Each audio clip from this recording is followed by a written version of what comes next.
Hi everyone, and welcome to another online Poetry Book Society book club. You'll see that we're doing things a little bit differently this time. I've still got my headset, it's still me, I'm still in the study, but we're not doing it live this time. We want to maybe give space for the poets to read a little bit more of their work and for you to be able to hear the brilliant work that they've been doing.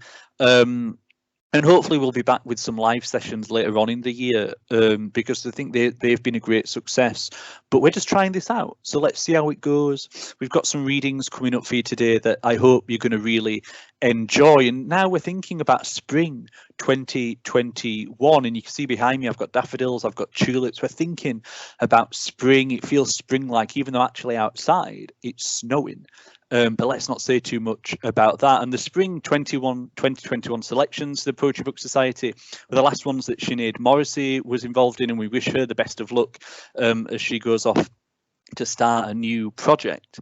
The PBS choice is The Stone Age by Jen Hadfield. The recommendations range across a lot of different publishers and books, and hopefully we'll be hearing from some more of them in different events. And the one we're going to hear from today is Ricardo Phillips, and for his book Living Weapon.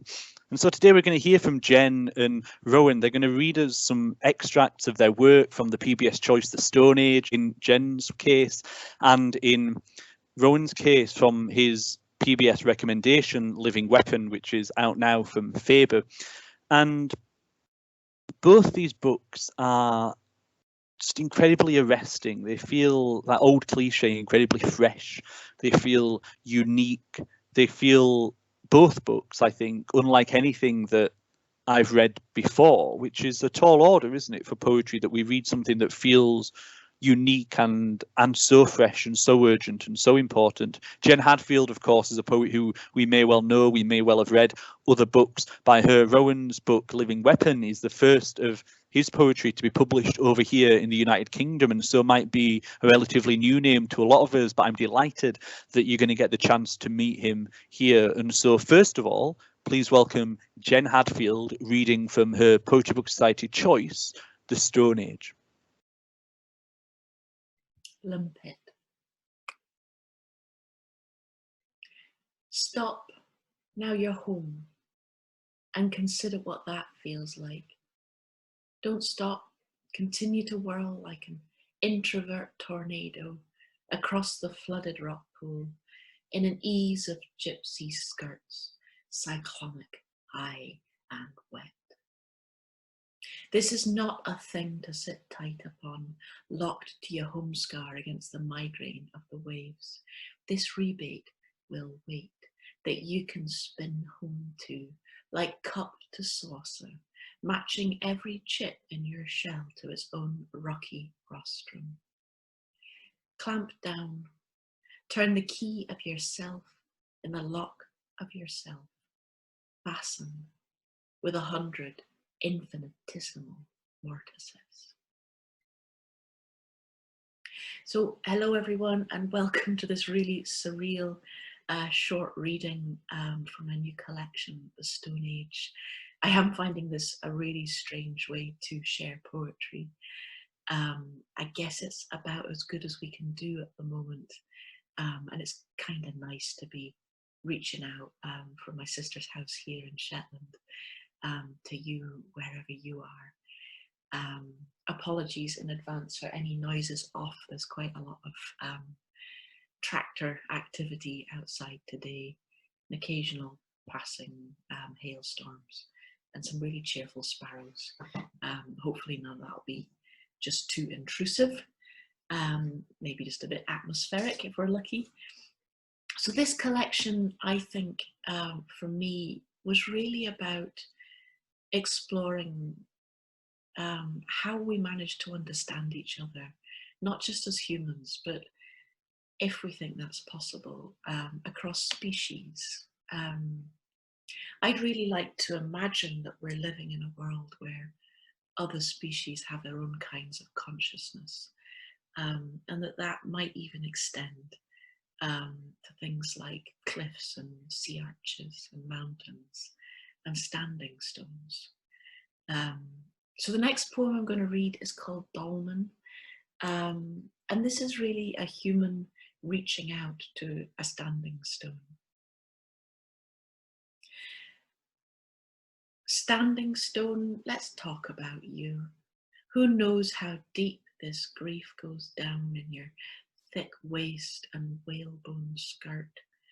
Goodness knows how deep and wide, twinkling modestly with garnet, feldspar, whiffing faintly a bruised mushroom. Now, we learned in school about deep time. 6 o'clock shadow, lichen, pouring down like porridge, lichen. But humankind are brief, soft fireworks, prone to go off at a moment's notice. Are we even speaking the same language? Urgently we hammer at your boarded up window, rattle and try your gritty grey door.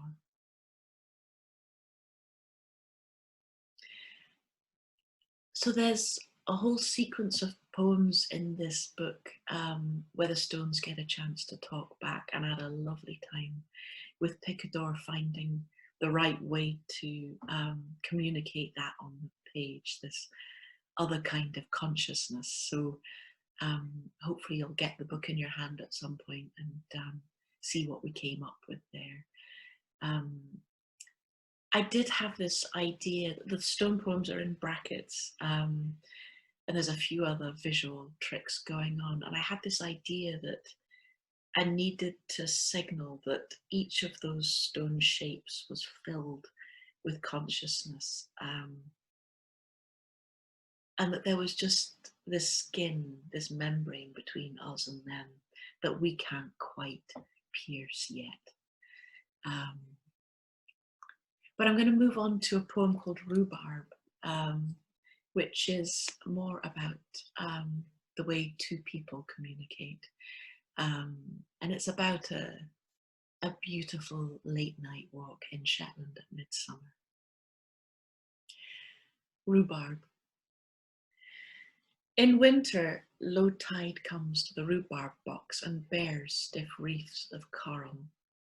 Midsummer, we rustle rhubarb, lean and feral, from its driftwood corral. It's late, but I'm not tired at all as you yearn over the rotting fence. I say, careful, you'll be man overboard. Then you plunge like a pearl fisher into creaking billows, clipping thin petioles with your special knife. In the west, the sky is pink as rhubarb. You say you're not that into sunsets. We hike to the far cliffs as if the night will never fall. My bouquet of rhubarb, weirdly heavy, like an armful of water, mille fior. I say they called him the rhubarb rustler. You say everything's early this year. You say the rain is good when it's soft. You say it's fine to have children to borrow. Now a bird begins to whistle. The rusty ears creak and swivel. Dim green of the hill is yawning, visible, and the little voiced dawn will soon be audible. And did I say how late it is? In the east, the sky is pink as rhubarb. So we trim at both ends these lean, sour, freckled stems. And I say, I'm just so tired. There's a lot of shape shifting in this book. And I'm going to move on to a poem that has got a fairly cheap pun for its title, but I do like a cheap pun. It's called Nudibranch, and it's a poem about skinny dipping in a rock pool in Shetland. A nudibranch is also a marine animal, a little sea slug, and the one in question here is a sea hare, quite a modest looking thing, but a very protean beast. But nudibranchs can be completely spectacular. There's loads of different varieties all over the world. But they all have this quality of looking quite protean, a bit like the lava in a lava lamp. They're so soft, they feel like they could change shape really easily. So this is nudibranch. I ease my naked body down into the rock pool's closet, clinging to the vertical rocks with my soles, hanging a moment before I let myself fall slowly as a dim slip that shrugs off its hanger in a deep green changing room, air shouting silently from my struck lungs. I would try on the old clothes to see if they still fit. Dropping to the velveted floor, the seizing onesie of Brillo hair, the sweat sheath that horripilates with urchinous buttons, each breaking wave dousing me of costume, comfortably divested of my name. Perhaps still some permeable notion of self, arabesques of albumen, prongs subliming to tender flame, condensing down to antlers, and weed and warm and warm and weed.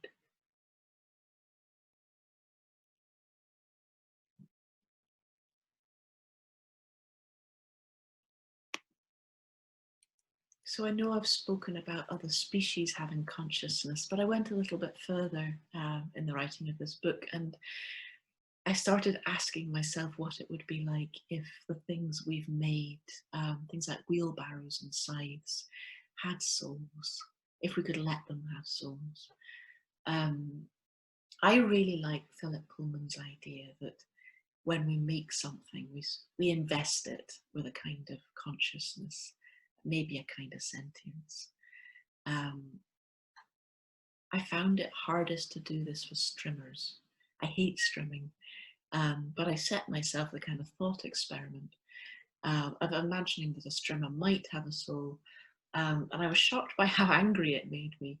I ended up writing this unexpectedly political poem with a particular politician in mind, if you want to guess who it is. Strimmer. Strimmer, you butcher, you a soul are the hardest to imagine. A poor soul, a kind soul, a good soul, easy. Soul, a deep ladle, soul, a ladder. How intimately we tangle with our tools, grafting them into our brains like prosthesis. I'm appalled by your skinny neck, thrusting the flat howl of your face into the meadow's tangle, screaming at stinging nettle, couch grass, clover, sending flying little moth scrap souls. I can't find a thing to admire in you, thrash metal's strap-on, whose obsession with yield makes yielding impossible, stumbling onward in evangelical fury, roaring your hateful rhetoric. All small voices drowned out in the carnage, the fresh green blood flying in my face. And the next poem I also didn't expect to write. I suppose those really are my favourite poems, are the ones I don't see coming. I just had this idea of a town crier in my head out of nowhere, and I couldn't work out why, and I tinkered around with it for a few days until this poem emerged. Oh yay. It always seems like you shout your feelings like a town crier. And I proclaim my feelings like a town crier. And folk don't so much share as ring out their feelings like crowds of town criers, turning this way and that, throwing their chins to the sky to toll with a strong downward clang, the feelings, summons we perpetually serve on each other. As if at the edict of some abdicating king, perhaps a stark bollock naked one, his lieutenant standing nude in the king's name too. Armistice, and christening, the alarum peal. I feel, I feel, I feel, I feel. And I'm just going to finish off with a poem about hope. I can never decide for myself if hope is a good or a bad thing, especially at the moment. Nettles. You tell me the hope is the worst, and I say yes, like nettles, the way they seize hold of the soil's dark meat. Out at midnight with a garden fork, I mean to eradicate hope, like an amputation of the nervous system. I will parse its searing sea ferns clear of my body. But as I haul on its red-hot rope, what I hear is the last chance clanking of a drawbridge. And as I drag this scalding root, each and every snapped off shoot spouts its many heads of hope. And, to misquote, many waters cannot quench hope. Thank you so much to Jen. What a brilliant reading that was. And without further ado, please now welcome Rowan Ricardo Phillips, who's going to be reading from his Poetry Book Society recommendation, Living Weapon. Hi, I'm Rowan Ricardo Phillips. I write poetry for a new book of poems entitled Living Weapon, which has been published by Faber and is a spring choice of the Poetry Book Society. I'd like to thank Faber for publishing my work and the Poetry Book Society for supporting it by making it a spring choice. And I'd also like to thank you for spending some time with my work. I'm going to read a few poems and do something I don't usually do to make it a bit more of a special experience, and that's talk a little bit about the poems and what I was thinking about and what I was up to. So I'm going to begin with a poem called Love Song.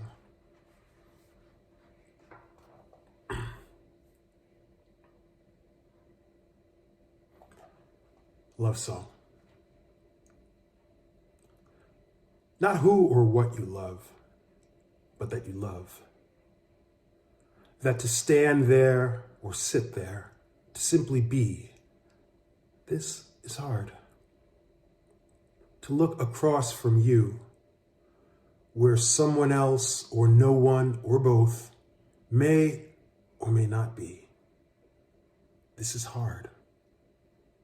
This is hard because you love and have learned not to love. You say love, say you're filled with love, even to the edge of doom and all that. But how perverse and proximal hate can be. Like a volcano emptying itself onto the small town sprouting in its shade. Hate ruling your continent. Hate burning your air. Hate sitting beside you under a perfect moon, leaning in like love would as the moon fades into the blue whiteness of dawn. We all share that awed silence while the woke birds sing. We're all savages. There's a line there, even to the edge of doom and all that. It's from Shakespeare's Sonnet 116. Let me not to the marriage of true minds admit impediments. Love. It's not love which alters when an alteration finds. There's this line later in the sonnet that goes, love cares not for time's brief hours and weeks, but bears them out even to the edge of doom. If this be error and upon me proved, I never writ, nor no man ever loved. Poetry is always the subject of poetry, and I'm always thinking about poetry. I always have poems in my head. So it's not a surprise that lines here or there from other poems would, I guess, peek out from the poems. we live in an era now of sampling, remixes, B-sides, and such like that. And I live freely, kind of going in and out of poems that are in my head. If you were to know me, and I hope this pandemic passes at some point and we do get a chance to see each other in person, you'd see that poems are always just kind of like in the middle of my conversation, a line here, a clause there. And it works that way when I write as well. This poem is called Thoughts and Prayers. And so, what comes after heaven that's not heaven? Even Lucifer, having been hollowed out by the lightning, cored by it, still called the sour sulfide lakes and charred meadows that sprang up there, the dung-scape, the sky tiled with its consulate of apostate dead, all this Lucifer still called heaven. And so, what comes after heaven, if not itself? The end, then, is always just the beginning of the end of that end. This is when we discover what evil really is. The end of endings. The death of change. That moment when you survey what has fallen into your range of sight and say, this is good enough. This will do.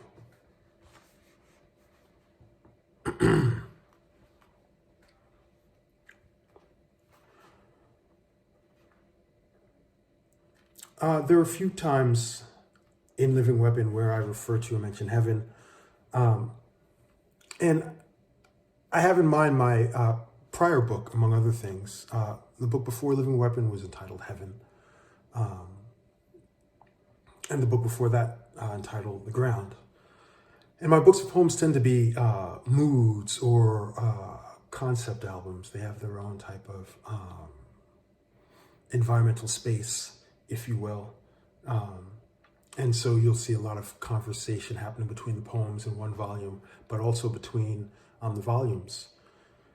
You know, I have this feeling that we're writing really one poem. It's kind of collective, not only between poets, but between volumes and poems. And I very much like the polyfocality and the type of interspersed vacancies of the thought, I guess as Coleridge put it, that happens between poems. Oh, this is a fitting one. November Nocturne. I looked out over the cool rising night, its soft froth of lamplight and scrubbed out stars, tumbling out over the blue tub, mine sky, cash-only bars, evening everlasting, triumphant Brooklyn barely visible, tucked behind the East River like the hem let out of an iridescent dress, called to continue being the verse, the harm. The wine-tongued mouth swollen with the last words of spring, or April, or night, or the plain sense of things. The world's in it, burning. Ways of I am now burning. Feeling the burn in the back of a cab without being burned. Then being burned. I wonder what I learned.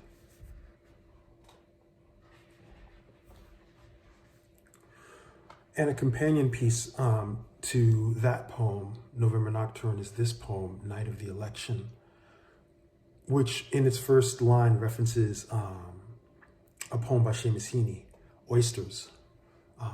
And that poem thinks about what it means and the cost of enjoying yourself, indulging as the world and all of its problems and complexities go on and grow. Night of the Election. Oh, I also mentioned you'll hear a word, patron. That's a brand of tequila. Night of the election. Then Seamus's poem suddenly gone. The words became a thing looked at, not read. But then those too went the way of Patron, blanketing whatever dim light November had let in. In the poem's place, an oyster appeared on a plate, languid, the color of vanilla, moist fennel, raw silver, crushed hay, sunk ships, quince, and Jupiter, flexing taut, then slack, then taut in its shell. How, with all that had happened, it managed to be there, the gorged bulb glistening, well, here's where I tell you. But a ghoulish, creamsicle flavor ruined the moment. A sad irrelevance, now relevant.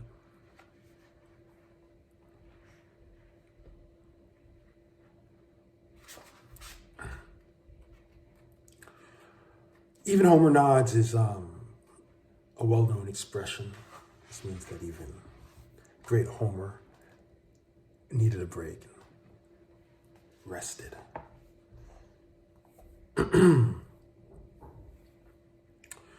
And there's a lot of the energy of Auden's The Shield of Achilles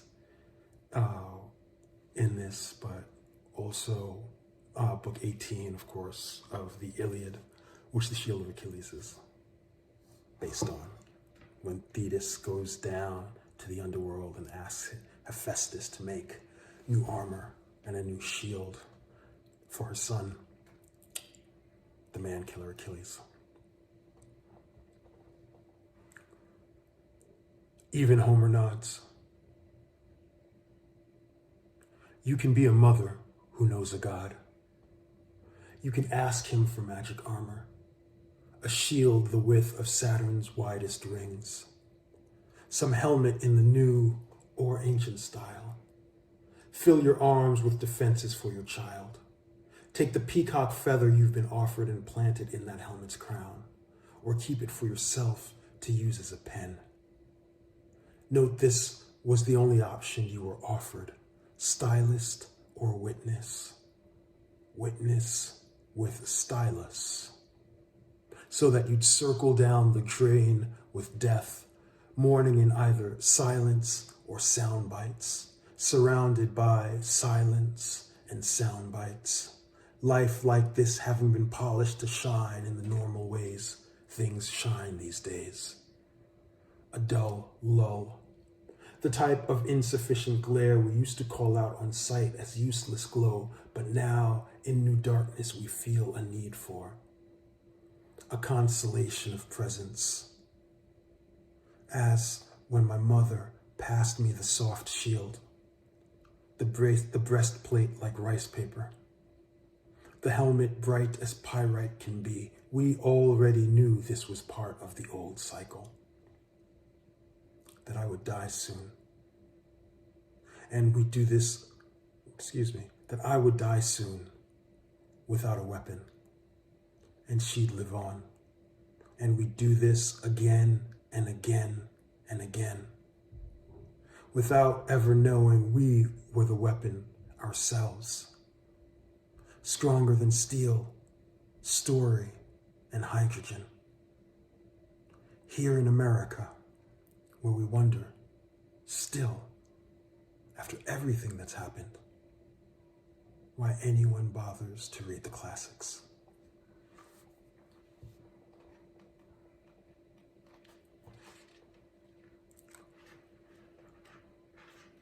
Tradition and the individual talent. That's, of course, the title of a very well-known essay by T.S. Eliot. And you probably recognize the first line. It's a riff on Blake's London. The only difference is that mine is in the past tense while Blake has it in the present. tradition and the individual talent. I wandered through each chartered street till I was shot by the police.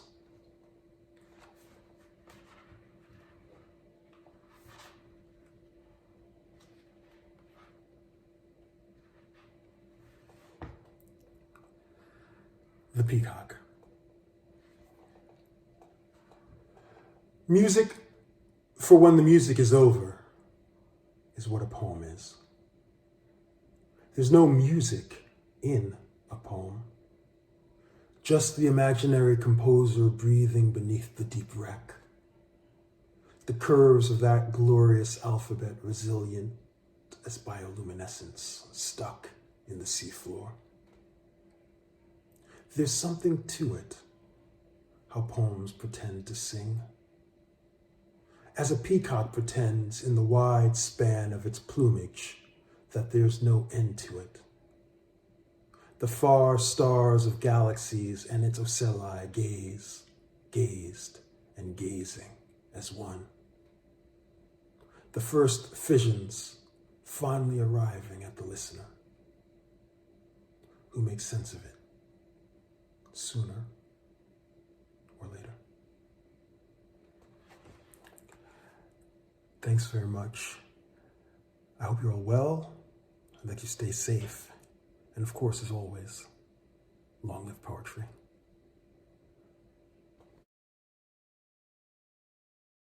Thank you so much to Rowan for that extraordinary reading, and thanks so much to Jen for her brilliant reading as well. I've been Andrew McMillan. Patricia is here. She's just sleeping on the floor, I promise, tired out by the pandemic and by life, aren't we all? But thank you very much for joining us for this slightly different Poetry Book Society online book club. But I hope you've enjoyed that chance to really get to hear and get into the work of Jen and Rowan. And as I say, hopefully we'll be back with some live events at some point in the future on Instagram, but also more events where we can hear from more of the PBS choices and recommendations as we go through 2021. Stay safe, stay well. Spring has sprung if you ignore the snow outside. The snow will be gone soon, the flowers will be coming out, it'll be summer and things will slowly begin to get better. I'll see you soon.